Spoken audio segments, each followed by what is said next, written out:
You can see it has this big red bucket carrying 500 to 600 gallons of water with each trip.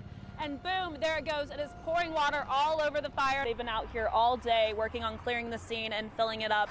Now, we talked to some neighbors who said that honestly, this is really shocking to them. I mean, you wouldn't really expect to see a sinkhole in Wichita, especially not one of this size, big enough to swallow 2 cars. If you go and take a look right here, you can see the area where it was burning. You can see all of that burnt grass, and then right here there's a break in the fence. It almost looks like this is possibly where fire crews went through in order to get to the fire. Yeah, Chris, there's police presence everywhere from here on the ground to up in the sky, and let me just tell you, those guys back there, they are not horsing around, okay? Let me go ahead and show you what the scene is looking like.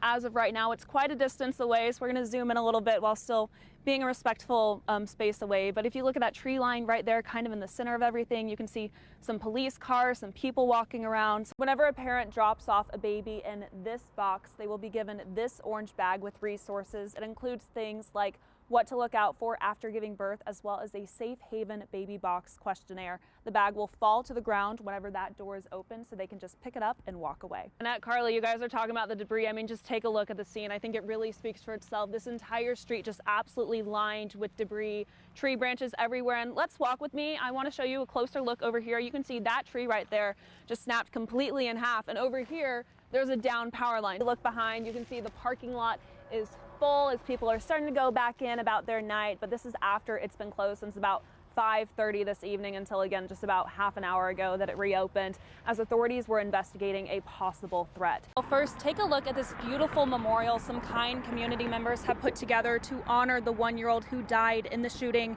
They say they didn't know him. They just wanted to do something to show that they care and he will not be forgotten. A lot more snow than Salina and Saline County is used to getting. I mean, just check it out. More than 13 inches of snow in just one day. That's over a foot of snow. I'm standing on a snowbank that one of the plows made. I mean, you can see how deep it is. It comes up to about my calf. It's gonna go down to the lake, and you can see the breeze that it brings with it. I'm gonna step out of the way so you can see.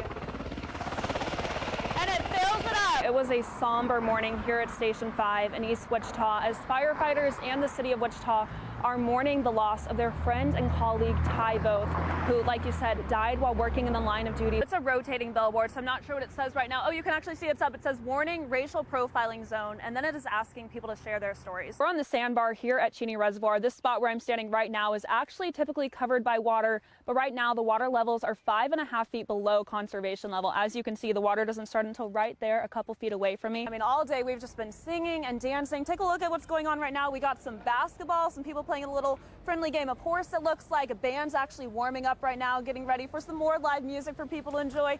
You can see some people enjoying all the food here. We got someone eating funnel cake, which I'm incredibly jealous of. Mark my words, that will be me before the end of the night. And then just take a look at all of these food booths right here. I mean, you got chicken on a stick, Dippin' Dots, fried cheese. I'm getting hungry just thinking about it. At least 30 people have signed up to speak. So clearly it's something people are passionate about. You can actually see that in this hallway right there. If you look at the wall, you talked about the listening sessions. Those are all some concerns that parents listed in those listening sessions, and those are just a couple of the posters in this hallway. It spans the entire way. There are some flowers. You can see there are some notes. There's actually someone writing a note right now, just, expressing their sorrows, letting the victims know that they will not forget them.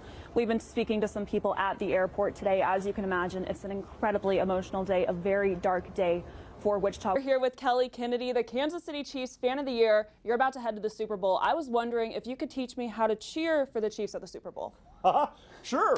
It just comes right out of your heart, whatever you're feeling at that time, and you just yell loud.